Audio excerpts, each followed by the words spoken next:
What are you smirking at me for? It's, like, everyone blames me for everything. It's you. What? What are you talking about? Nothing. Blame me. Nothing. You're like, I think Where the hell's I'm gonna do Ashley this. at today? No kidding.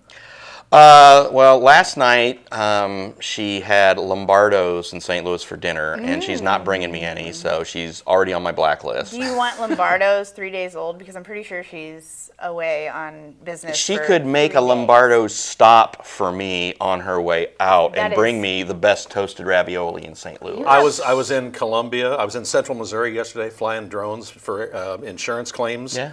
And I stopped in Monroe City on the way back. Oh yeah, you did. City. Bet I know where you stopped. I know exactly where I stopped, and I pissed off every other customer for the rest of the day because I bought every piece of chicken they had. Are you for real? He went to BK's place. Yes, I did. So you went to BK's. I went through and been... I pulled up. It was like 3:30 in the afternoon. And I said, "I want 20 pieces of chicken." She goes, "I don't think I've got 20 pieces of chicken." I said, "How many you got?"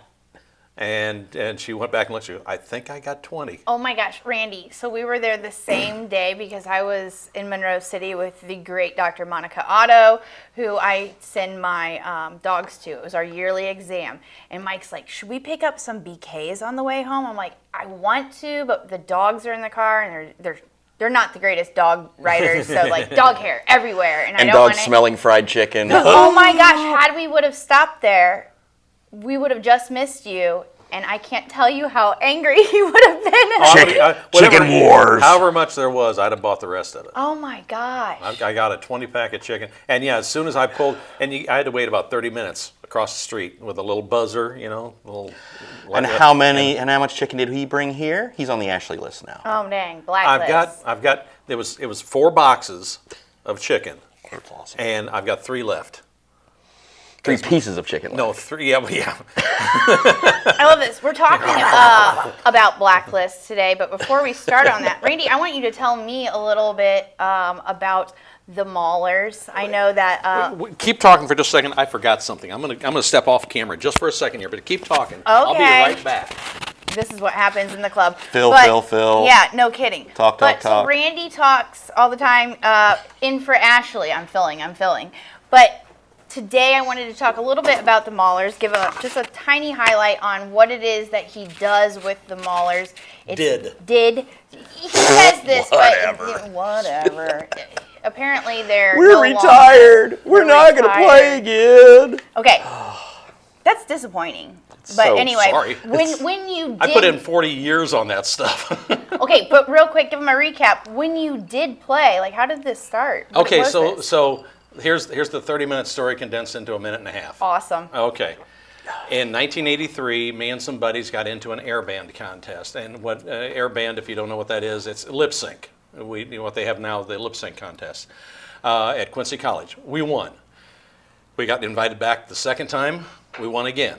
The third time, they said you can't do it anymore because you win every time. We went ahead and played as an exhibition act only, and they came out on stage and said, "Well, we'd like to give the trophy to one certain band, but we have to give it to these because they weren't competing today." So anyway, this went on through the early mid 80s. I used to travel a lot of local bands, and I did some tour work and things for big name bands. And a lot of the local bands we were like an in between shows act. And we'd come out and do our lip sync, do like 3 songs, and shoot off a bunch of fireworks and do all this. When the storyline is that we're this legendary rock band from the early 60s that's now still playing and still out there working it. Okay, so a long time went by. We didn't do it for a while. I thought, okay, it's done its thing. I mentioned it to a guy one day where I was working at and told him the whole story. And he said, "I got this big giant backyard out here in Deer Ridge. You ought to come out and do it. We ought to have a party." Okay. He had this big sloping long backyard that flattened out at the bottom, and we went out there and we did Maulerpalooza. And it was November 1st of 1997. And people went crazy. They thought it was the greatest because I got some of the TV station people in on it, and to do some video work for it, and to do like a fake newscast. We went through the whole thing, and they said, "You guys got to do that again. That was so much fun. Oh my God, we had so Okay, so next summer we had Mauler Stock, and it was in the summertime, and we had, I don't know, 400 or 500 people in this guy's backyard. That fall was Malloween, and we had close to 1,000 people in this guy's backyard. People are starved for entertainment. So this went on again for another 6, 7 years. Then it didn't happen for a long time. My wife and I got married in 2010 out at our house that you'll see on Muddy TV Cribs. Plug. I said, well, the band that plays has to be the Maulers. So we did it there, and people thought, that was so much fun. We had so, and so then we started doing it at our house now. We've been doing it, and last September was our final show. We've been doing this since 1983. And we finally said, enough's enough. But we'd have a bunch of real bands come in and open for us, and stay, everybody hang around for the Maulers. My God, what a great band! And we had a website that was nationally known, and I had several mayors in on this at Quincy, and we went on Cameo and got a bunch of celebrities on Cameo to talk about how great the Maulers were and how much, or how bad they were. If they were Gilbert Gottfried, that was the best one ever. Yeah, Gilbert Gottfried really let go on us. These guys suck. So what I'm hearing, though, is you grew this and grew this and grew this, which you telling this story was also my plea for you to redo the Maulers and bring it back. Like just doing that, and doing that was my there's a plea rumor to of you. a local music podcast that is put on by somebody we all know. Oh, yeah. And That we guy. might be appearing That on guy. that He's shady. next spring. Yeah, so look for the Maulers on Queued Up is what he's saying. But what I wanted to get into, besides my plea for you to come back and rejoin us again as the Maulers, is the fact that in your story and your growth is, it seems, you had a big stage and you invited people to come to this stage and perform alongside of you. Yeah. So I guess kind of what I'm getting at when our topic today is the blacklist is the mere fact that as Muddy River News, we made a stage ourselves. Yeah. We call this, the stage that we pulled it into the cornfield about 4.5 years ago. We were the ones that put the lights on it, we put the sound to it, and we made this thing go. And now it seems that people think that they can climb up from the cornfield and get on our stage and not necessarily go by the rules in which we provided for the show. Are there any rules in your shows where people would get blacklisted, Randy?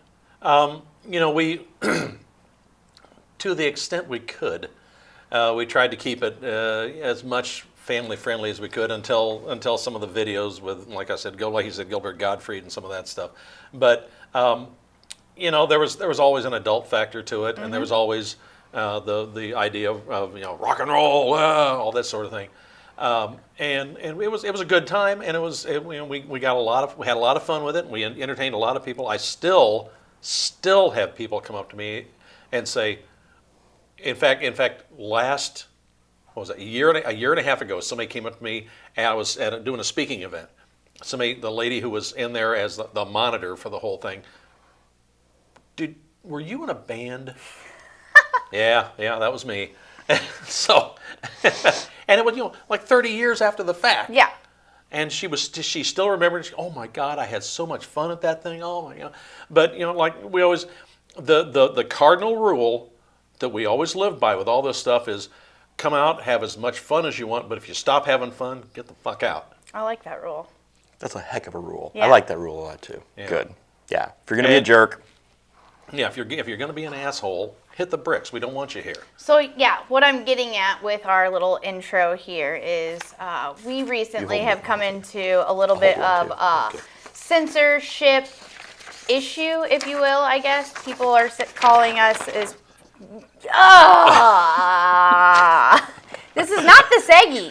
Yes, you're getting there. This isn't the Seggy, though. We're getting ready to talk about the censorship rules, All right, we'll hold that for later. We'll bring it back later. Pretend like gosh. you didn't see that. It's an illusion. You guys threw me off so bad. Okay, so... This is your show today. I guess. So I'm talking about our show, the show that we put on here at Muddy River News. Again, it's the stage we built, and now we see people kind of climbing up on this stage from the cornfields being like, let me talk a little, and it's usually in our comment section. So most recently, we have been trying to navigate our way through, like I said, censorship. we don't want to censor anybody, and technically we're not censoring anybody when we block or... You're not violating your First Amendment rights. That's what I'm getting at. At all. We're not a Period. government Full stop. entity, so like stop saying, hey, Muddy River News violates my First Amendment rights. No, we are a news media platform and a business. The business part is how we get paid. So if you're saying things of defamation or slanderous, libel, but under Slander spoken, libels written. Yes. Yes. Under a certain act, though, it's like 213 of the Communications Something Act, we are protected as a news media source. So for whatever you decide to spew out there under our comment section, if we don't catch it in time and somebody wants to say, hey, we're going to sue you for that. No, you can't. We are protected under that. But we want to keep our comment section clean. Civility. That's all we ask for. So there are some blockings that have been happening, and people are going out of their way to say, Muddy River News blocked me, and I don't know why. They do know why. You do know why. We've stated this before, that we're trying to figure out exact, censorship rules. But right now we're just navigating the waters. So if that happened to you and you're questioning why, question what you did first. Look in the mirror. Look in the mirror, yes. The biggest thing, again, you have your platform on Facebook to your 200 following. You're not taking our 30,000 following platform and then using that as your stage to spew whatever it is. A lot of things that we take into account, I think, are things that we consider possibly like extremely not truthful, hurtful, hate to speech, libel, business. and to our things that could damage our business. We're just not going to do this anymore. We are trying to run a business here. We employ, about probably full and part-time, about a dozen or so people in this community. We are trying to make a difference in this community, and I'm more than happy to let you speak your opinion, and you can disagree with me till the cows come home. But again, if you're just going to lie, or if you're just going to, again, lie, make completely False accusations, and you can make all the assumptions in the world you want, but the difference between you running your mouth on Facebook and what we do here is we only report the facts. So if we see an incident on a police report and that's what it is, and there are no other provable facts, and there's no other evidence for you to say that this crime should be escalated to this level, we're not going to go down your conspiracy theory rabbit hole. Whether you think you're right or not, we're just not going to do that because, again, we deal in facts. And again, make all the assumptions you want. And one of the guys that got blocked did this. And then he decided to send me some emails, and I replied, and I'm like more than happy to have the conversation offline. And then he decides to put it online, and of course shared it with, I guess, one of his buddies online. And I'm like, that's great, do it. But it was a private conversation. So that guy, even as we talk about me, okay, if you think this is going to be a permanent thing. No, I don't want to be a permanent thing. That was the one thing that I wanted to add as we're going. But we're not, when we block you, it might be just a timeout.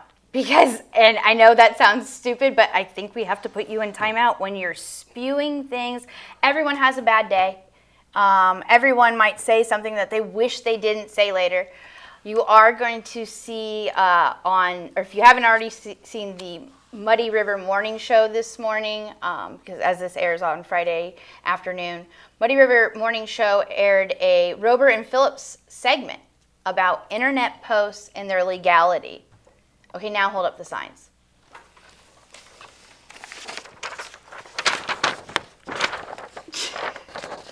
So our next... And real quick, is it okay for me to say, to put the point across, that we all have a drink while we're doing this. Mm-hmm. And I know this for a fact, absolute fact, that alcohol and your liver is not an organ, it's a muscle, and it has to be exercised. Okay. See, now is that? I will not approve that message, but we have stated. Is that okay for me to say that? Because yes, it's an out lie. Because it's a total lie. We have stated over and over again. So for that person that also made some argument about how they can argue something or put some democratic thing in the dirt on their podcast, but they can't whatever. Our podcasts are different from our actual news coverage. Yeah. We've made this time and time again. These are opinions. When we have yes. this session here, this bowl session's opinions. This is an opinionated podcast. I write opinion pieces, but Frankie Say is an opinionated podcast. Yes.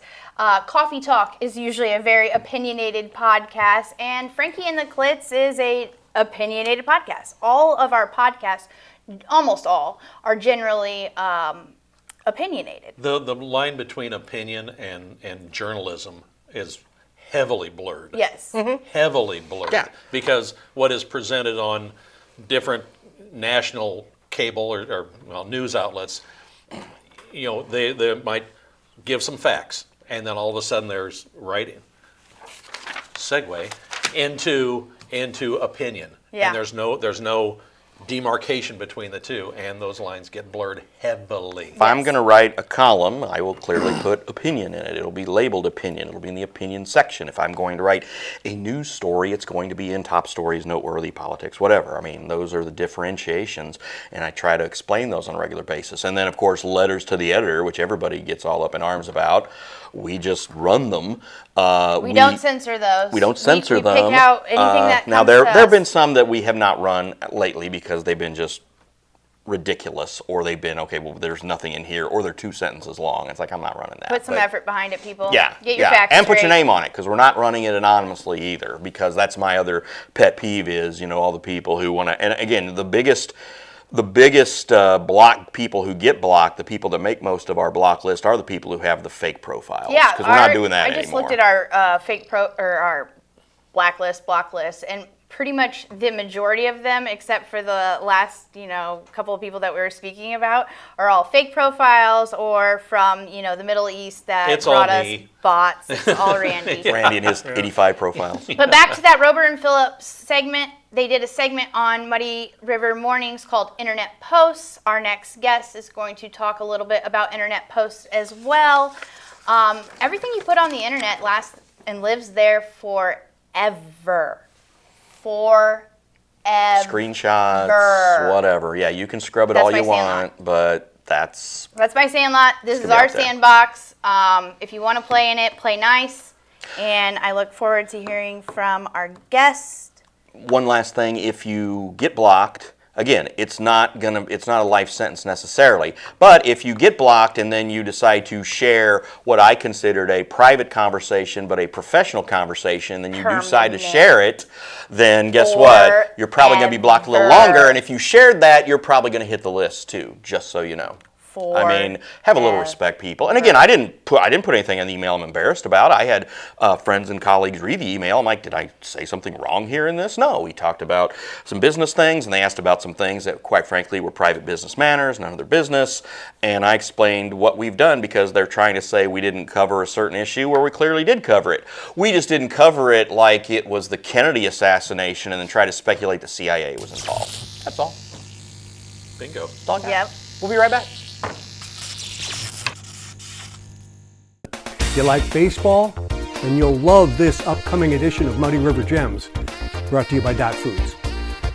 This is a Mickey Mantle home run ball that Mickey hit during Game 2 versus the Braves. There's a Lou Gehrig autograph right there. Oh, yeah. It came out of Quincy. This one kind of floors me. Yeah, that's a locker tag. It's right off his locker tag, right out of Yankee Stadium. Yeah. That's coming up on the next Muddy River Gem, brought to you by Dot Foods. Thank you so much for being here. Yeah, I apologize for my demeanor. I'm always very nervous. I have those nerves, but I feel like this is an important issue. I'm here to talk about it. You are stepping outside your comfort zone. I really And we am. appreciate that. We appreciate that. You're not the only one. There's a lot of people, teachers, parents, who are stepping outside their comfort zone to do what needs to be done in terms of asking more questions and trying to really get to the bottom of everything that went on at Denman Elementary with the PE teachers. So thank you for your courage on that, by the way. And we're here to talk about next Wednesday, because you and a group of people have spearheaded a protest that will be outside right before the board meeting, I guess, and it'll be across the street at junior high. Go ahead. It's going to start at 5 p.m. Yeah, and another mom, I think a mom who was involved possibly in the whole situation, may have made that protest, and I just sort of shared it. Reshare. Okay. But you're still, I mean, you've been kind of helping along now and kind of getting involved in it and everything. Spearheading is a great word. Being part of the team, I guess. I've been very loud about it, yeah. Yeah, because again, it's not my forte. But it's not. My forte is forte. It's something that, again, needs to be done. And I assume you plan to speak at the board meeting as well? I don't know if I will or not. I know that there are a number of people who are planning to speak, and they have received notice from the board that they'll have 5 minutes each. So anyone who wants to come make a public statement up to 5 minutes is able to do that. Do they have to sign up ahead of time? No, they don't. Good. They don't have to sign up ahead of time. So that sounds like it might be a long meeting. Yeah. Which I think it needs to be, because this is a big deal. I think that it's a big deal that, as I voiced myself too out loud, and maybe I don't know. I sometimes, like I said, I kind of don't know if that was the right thing or the wrong thing, because like you, I'm uncomfortable in the fact of talking about this for many reasons. My husband works for QPS. His wife works for QPS. So wife, it's not husband. I said my husband, his wife. I know. I started before you. Go ahead. And the biggest thing too is my child goes to QPS. Do you have children? Yeah, I have 2 children, and they go to QPS schools also.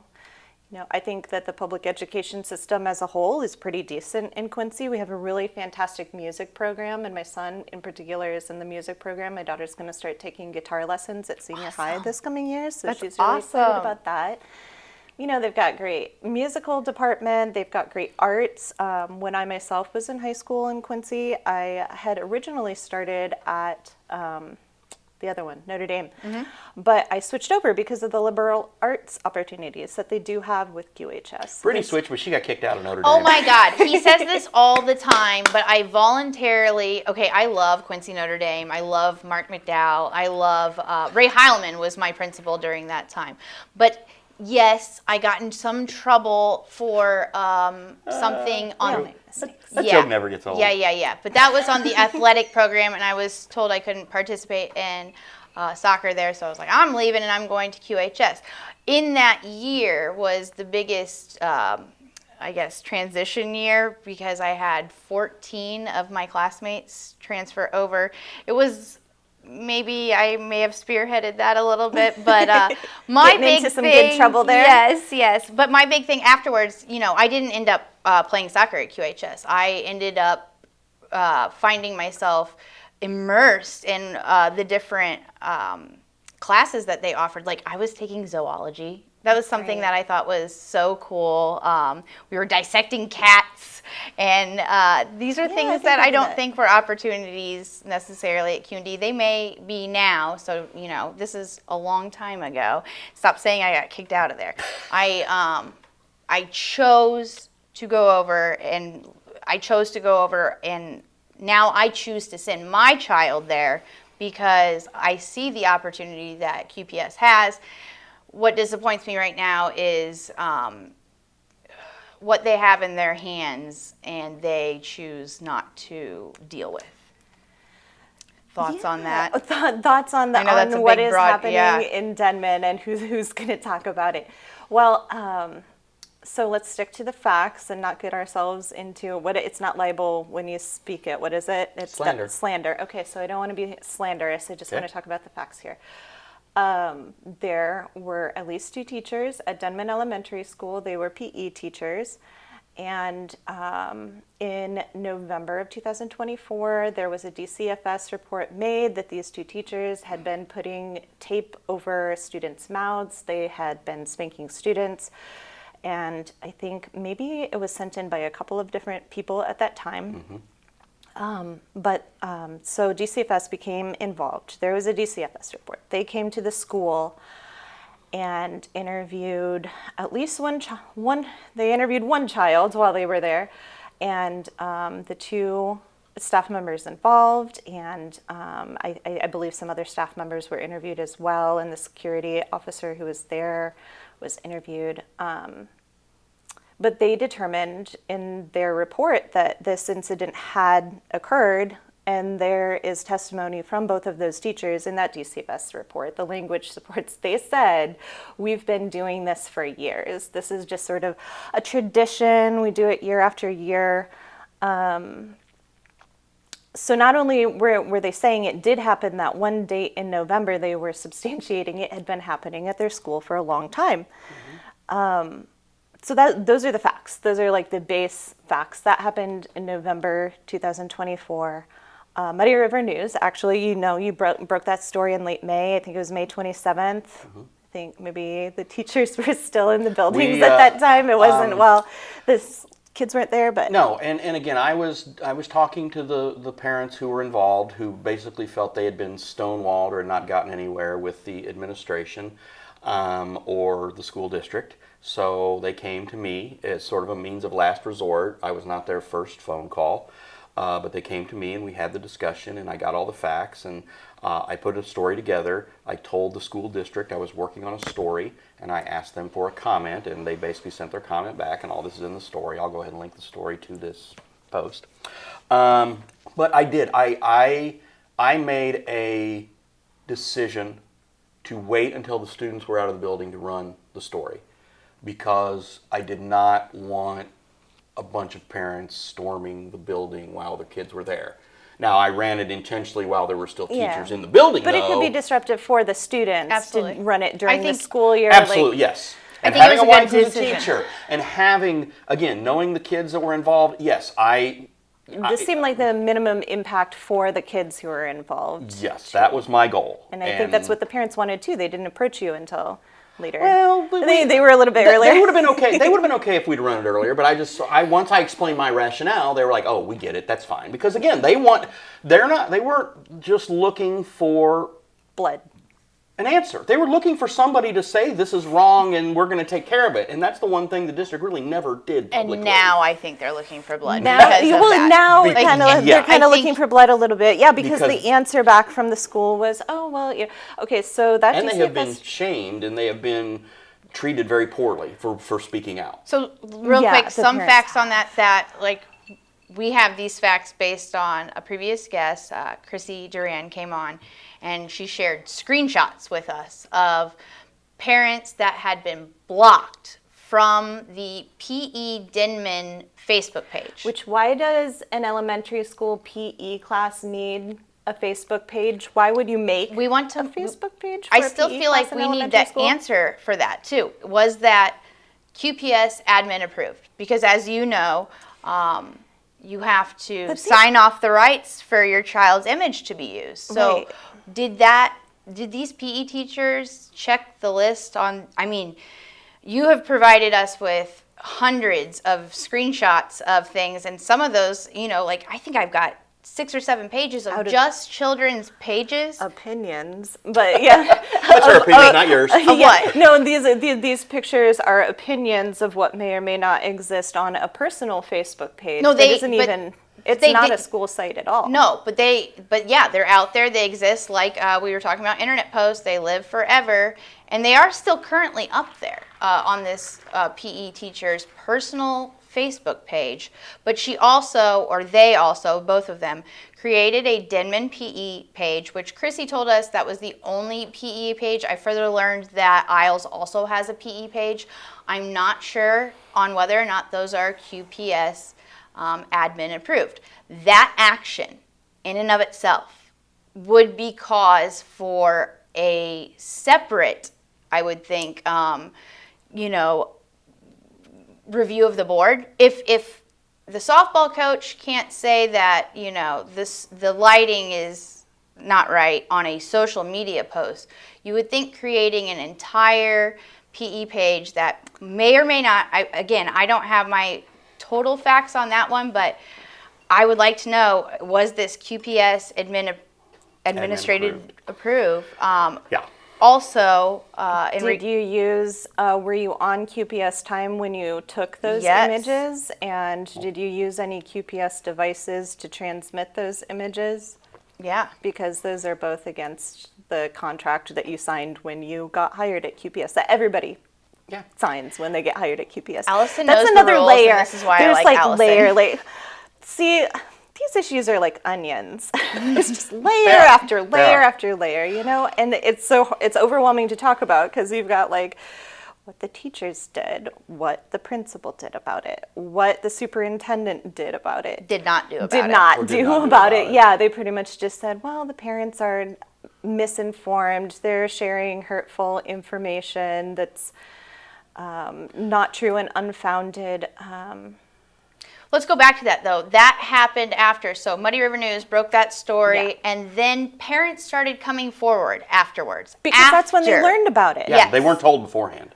I mean, and as these teachers are mandated reporters, most of them are, many of them are, I should say. All of them And- are. If well, you are an yeah, educator in yeah. the state of Illinois, you are Yeah. a mandated So reporter. why was this Every single not one. beforehand told all the parents that this had been going on?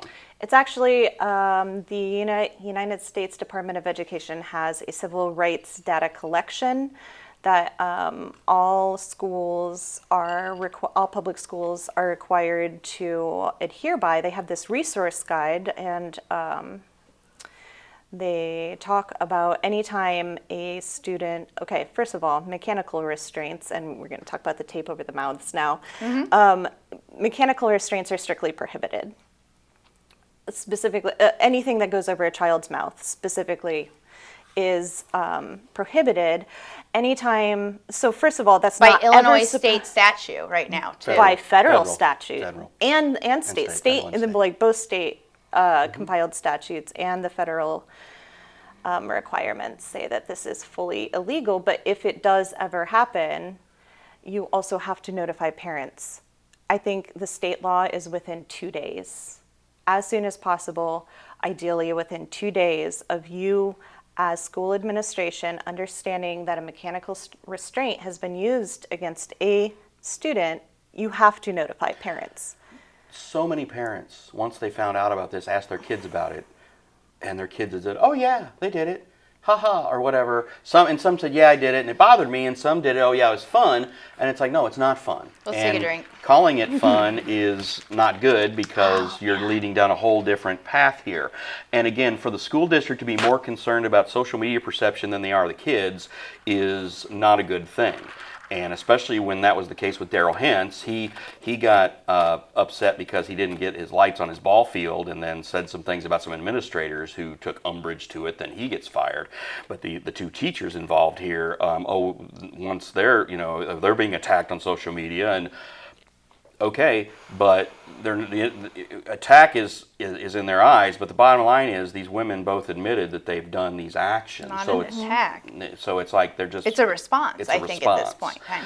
Okay. And but again, the school district's response to this has just been so poor, and for them to act like nothing's going to happen is so. I mean, you are just whistling past the graveyard, especially next Wednesday when you're going to have probably at least 10. I'm lowballing that. Probably people going to speak up and say this. Hey, what are you doing here? Why are we still here? What is going on? And obviously, with the teachers being part of a union, they do have some protection, as they should have some protection. Daryl was a part-time employee; he had no protection. He was not a member of the union, so it was easy to just cast him aside. It's not as easy when the union is involved. And I mean, unions have their place, and they should protect employees when employees need protection. But when the employees admit to doing something, then maybe the union say, "Well, y'all admitted to doing it." Let's go on, though. But you said, so Todd Pettit spoke. He spoke, though, about saying that we had our own internal investigations and found no problem. After Muddy River News broke the story, after parents were notified, after, I don't know how many parents came forward afterwards. Do we know, like around approximately? Well, I know they stated that they interviewed 36 So there you go. students and parents. At least 36 people, after learning about it, took the impetus to show up and say that they were disturbed about learning and had information. And I don't understand how you interview that many people. Like the fact that 36 people came forward and wanted to talk about it, and you're just like, Well, who interviewed them is the question. Did I you really wasn't do in an the internal interviews. I asked. investigation on your, just curious. So the parents your know. The parents know internal who interviewed them. investigation was So I'm against sure they'll say. yourselves? You did an internal investigation against yourself. And I asked, when do you find yourselves guilty in your own internal investigation? and while the parents told me and have talked about who was in their respective interviews, I wanted to hear from the school district officially, and that was one of the questions they refused to answer. They're going to get asked again on Wednesday. They're going to get asked by a lot of people on Wednesday. And it's going to be like, you people need to, and if they just think they're going to go run and hide in an executive session after the board meeting, I think people are going to wait till after the executive session for them to come out and say, we need some answers still here. And I think, I don't know if it's a product of the technology age or just our social dialogue right now, but when something like this happens, and obviously a lot of people are very emotionally charged about it, I think a common defense against it is saying that they're just on a witch hunt, you know, and they just like reimagine people like they're actually the good, kindly beast hiding up in his castle, and they're like, they're actually the good guy, and Gaston and the townsfolk with their pitchforks and their torches coming after him, all angry. Like, we're angry for a reason. Like, you've hurt our children.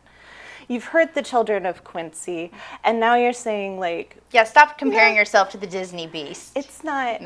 Not that, that's a Yeah, great. It's just like this isn't a witch hunt. It's not like you didn't follow the rules. That's Allison's keynote. I love this about her. Sometimes we disagree, but that's the thing that, like, you know, she always kind of wins the argument with this, where you didn't follow the rules. And let me tell you what the rules are.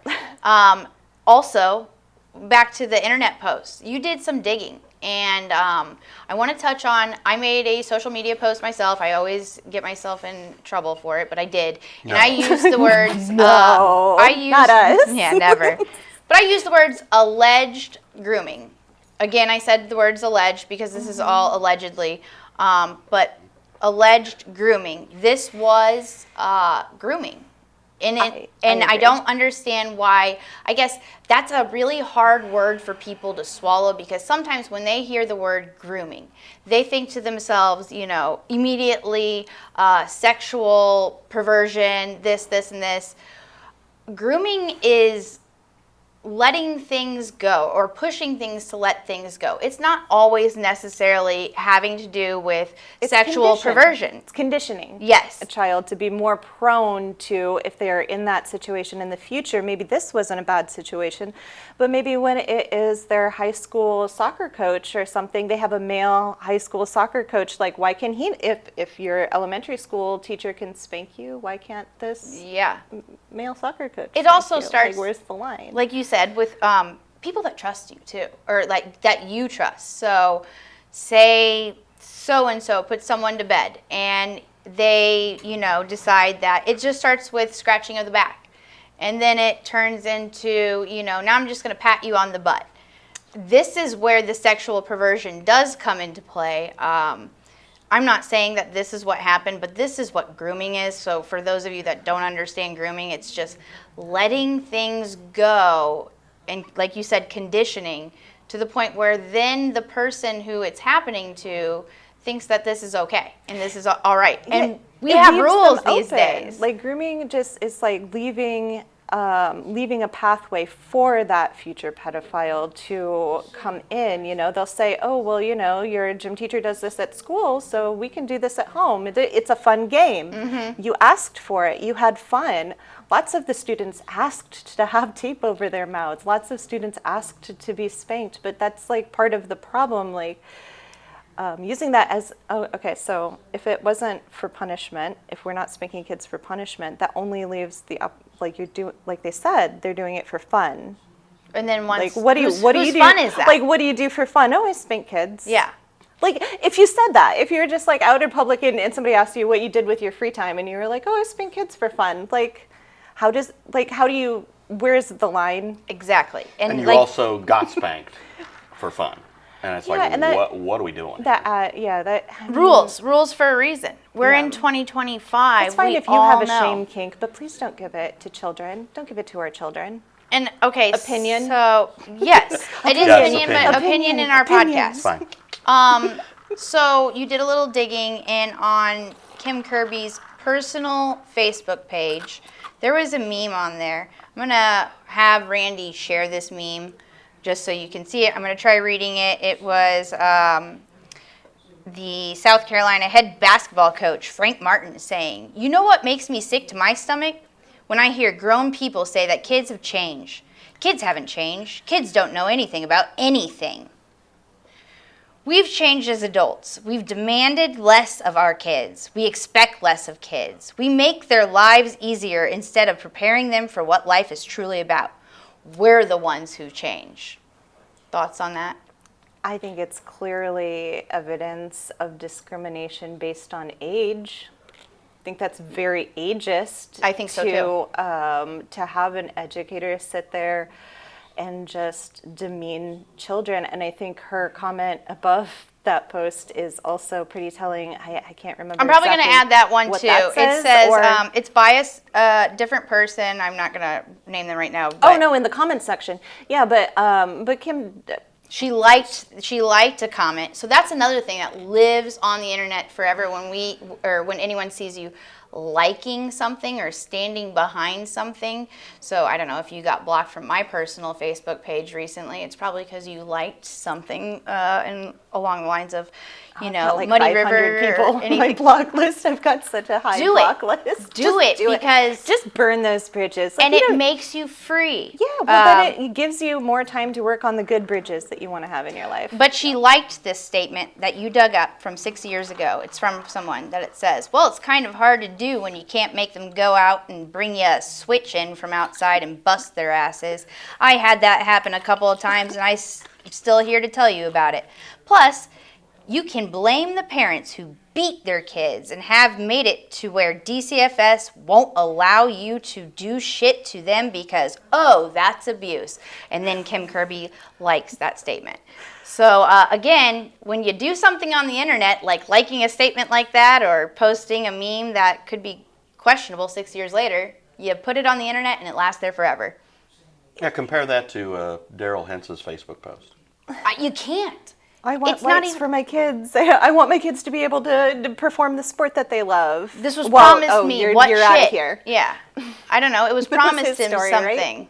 Absolutely. That was his story. It does go to show, like, okay, so another thing, and I hate to say it, we were talking about coffee talking, going back to school into summer. This one kind of hits extra hard because we're in a questionable stance right now. I know a lot of people have said, I'm not sending my kids there until whatever. Well, we're beaten up to the punch, for one. And two, I don't know, this shouldn't be a representation of QPS. Going into the new school year, this just shouldn't be the representation of QPS. Our teachers have it hard enough. We want them to feel like they're, coming back to... Yeah, because this has created a whole toxic work environment for the other staff. That was part of Todd Pettit's statement was, we're standing behind the staff. But what about the staff who is reporting this for years? You're not standing behind them. You're standing behind these two very specific individuals instead of the wealth of individuals who are also on your staff who have children involved. Or who, are the teachers who have been reporting it I've spoken for to years. multiple Denman teachers, and they've all said that within Denman, it's actually about a 50-50 split of who supports them and who is tired of the behavior, which I thought was a little bit alarming. But, the ones who have been, when Chrissy Cox left, when she left, then you had teachers who went to Amber Wicker and said, this has been going on and it needs to stop. Mm-hmm. Multiple teachers. I think last summer. Last summer, when Amber got the job and started doing it. And again, Amber worked with my wife at Lincoln Douglas. She's wife lovely. Thinks the world of her. But, you come in here, and then when the teachers tell them this has been going on, and then it continued, it was like at some point somebody needed to sit down at the beginning of that school year and say, okay, this happened and it was wrong and it's not going to happen again. And it continued to happen. And we've also been told by multiple people, even though the school district says it didn't, they're really trying to not cite that it has happened since November. Yeah, some of the behavior. And with that part of the response that, it hasn't, let's just forget all of the people who have said it actually has happened since that date. Let's just say that November 8th. Including Denman staff members. Yeah, let's just say November 8th was the very last date. well, what about all of the years that it has been happening up to that point? Like if somebody is like, let's say somebody is being an assailant, they have like, they've assaulted and assaulted and assaulted, and then let's say they do stop, like why are we discounting everything that happened before that period that we know for a fact did happen because they have admitted it? Even if it did stop, we can't keep them on staff. Like,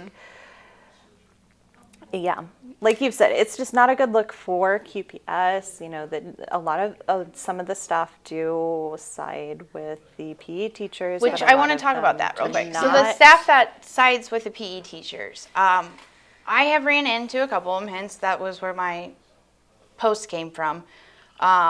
They said, you guys are frying them on Muddy River News. First of all, no.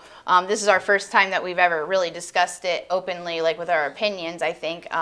Chrissy Duran came on here with facts. We were just kind of opening it up. But everything else was news stories, DCFS reports, reports from Todd Pettit. We aren't doing anything that wasn't said. So for those of you that are like, oh, you guys are painting them in a bad light, and you don't know the whole story. That's the key words. You don't know the whole story. Well, we want to know what is the whole story. So for those of you that are supporting them, why can't you tell us the whole story? What is there to hide? Yeah, it's like the Epstein files of Quincy, Illinois, exactly. Isn't it? It's just like, just release it. If it's not a problem, if there's... But I think the issue really is they can't release it because they haven't been documenting it. And I think that they are afraid of exposing that they have not been documenting that it's been happening for years. There's no and way that they is documented a it huge omission when it was happening the years under Chrissy Cox when it happened. And no, I mean, and you know, let's face it, there's a reason she's no longer a principal there. And yeah, I don't, whatever this was as part of it, but it's like, you look at that and it's like, this went on all this time. And then for them to now act like it's done and we're just going to put it behind us and there's no further consequence, even though they say, well, we've governed whatever ramifications. Oh, really, whatever. I'll believe it when I see it.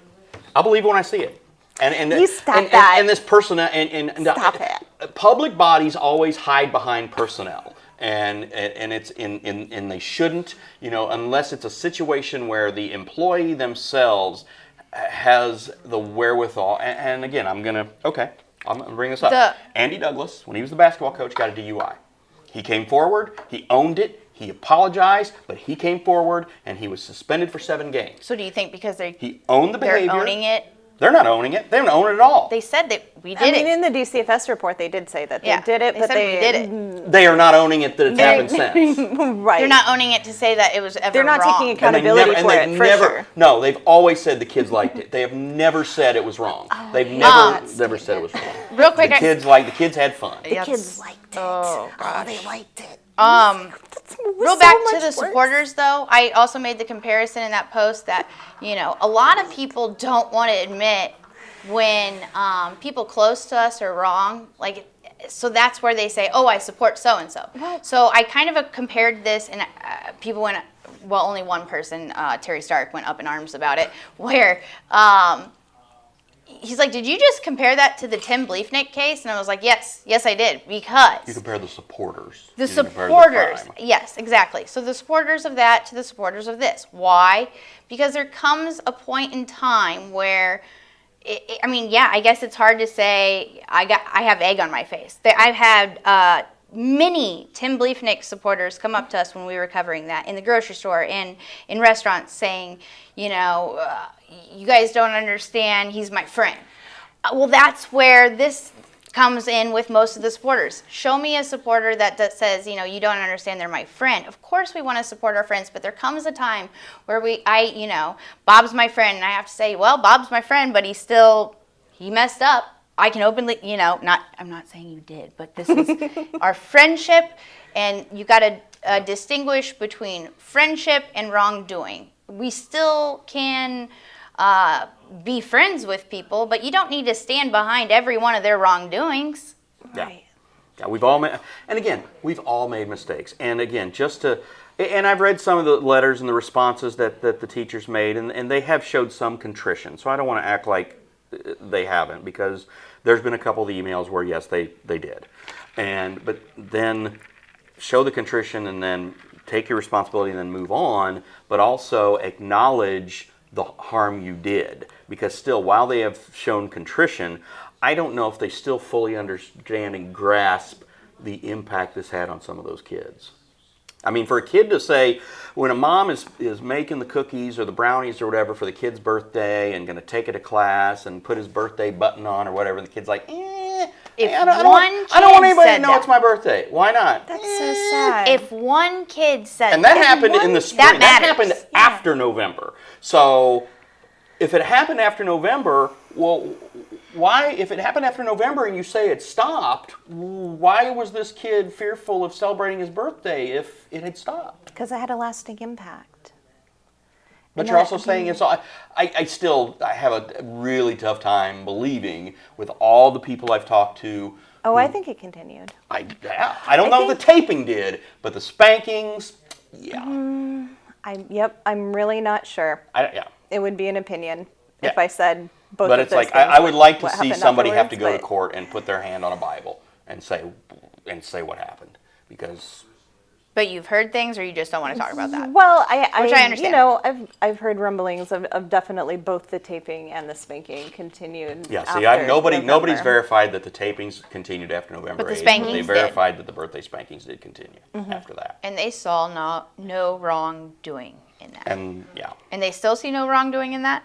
Or have they Well, taken that about? I mean, if you read the emails that Jennifer Ocker's email, she seemed to say, okay, yeah, this was wrong. I'm sorry I did this. I won't do it.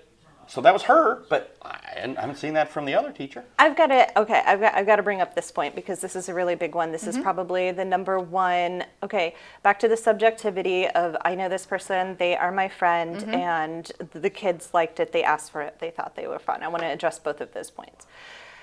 You know, yeah, everybody has their friends. That is great. Subjectively, you can like a person. I hold out empathy for these women that maybe even specifically they didn't consciously believe that they were inflicting the type of trauma that they could have been inflicting. Like maybe they took too lightly their responsibilities and their contracts and the state law and the federal law. But okay, let's move on to the kids and how they liked it. Like that's not up to a child to decide, and almost that's making it worse. That's if you were because I can't imagine my own kids coming home and saying that they liked it, but if they did, like if my kid came home and told me that a teacher, staff member at their school spanked them and they liked it and they thought it was fun, I would have a huge problem. Like it would be a bigger problem for me than if they didn't like it almost. Like using it as a positive, using it as a positive is worse in a way. It leaves them open to possible future abuse in a way where if they're already conditioned to enjoy it and take that onus onto themselves, like this is something that I can control, like teaching a child that it is within their ability to consent to an illegal activity is in itself illegal. You can't, whether they liked it or not, you can't ask a child, you can't leave that up to the child. It's not up to the child to substantiate whether this was right or wrong. It just was wrong.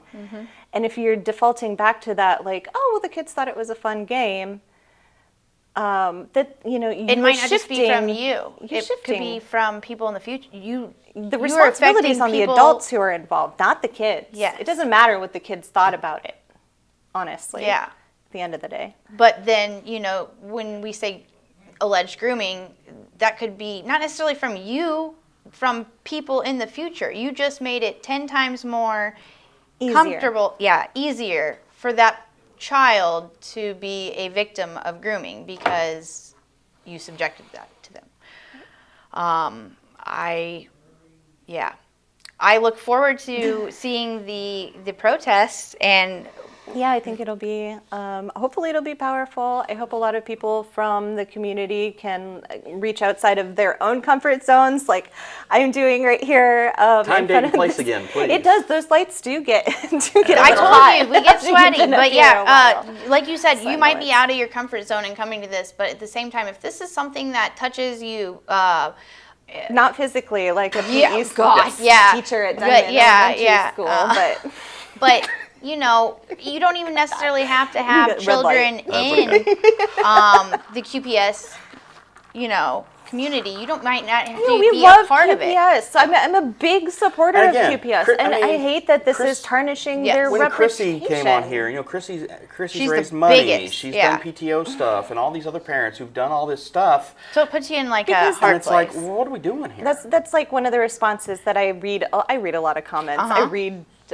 I read an annoying amount, I read way more than some people would like me to read. But those comments are like, oh, well, I'll just move my child away from QPS. And we don't want that. No. That's not, you know, No, but if something doesn't but that change, there's going to sentiment- be but that a lot of... sentiment of let's go to a private school, let's go to one of the Catholic schools or Almas Academy or wherever we're going to, or homeschooling is actually a pretty big thing that parents like to do. But, you know, we shouldn't have to that's raise just our like- white flag. Well, it's or sort of red- abandoning the kids that are in the public school district, like your kids and my kids. And When it comes, when if it could be enrollment and registration anybody's starts... kid, it could be our kids. When enrollment and registration starts coming around, and if something hasn't changed, and you're going to see this massive number of people request transfers, or go to Olmus, or go to one of the Catholic schools, or homeschool, or whatever, maybe that's when QPS gets the message. I hope it doesn't get to that point, but I'm afraid it might.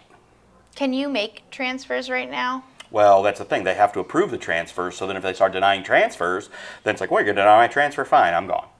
I mean, if that's what they want, That's not what we want, though. For that's the not what I QPS. want. Heck I mean, no. I have a Absolutely lot not. of friends, a lot of friends over the years that have made just that work in QPS, and there are so many good educators. I've had mostly all good experiences myself and with my kids in QPS. I vouch for them. Like I'll go to war for them, but not if they are making the wrong decisions. Yeah. They're clearly breaking their own rules, they're breaking state statute, and they're breaking federal statute with this. They were supposed to report it, they didn't report it, they were supposed to document it. I don't believe, it's my opinion that they didn't document it. I don't believe anything's been documented before November.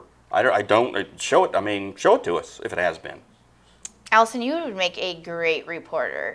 So I love how you're all about the facts. Appreciate You're all that. about the rules. I thank you for stepping outside of your comfort zone and for spearheading this protest. It might not have gotten completely, out there without you. It was put together by another like you said. concerned citizen, but we're just. But you have a good platform and people respect what you have to say. So thanks for appreciate latching on to that. Next Wednesday, the 23rd. Time, date, place, where do you want Yes. everybody? It is next Wednesday, July 23rd. It is in front of the Quincy Junior High School. I think that's 100.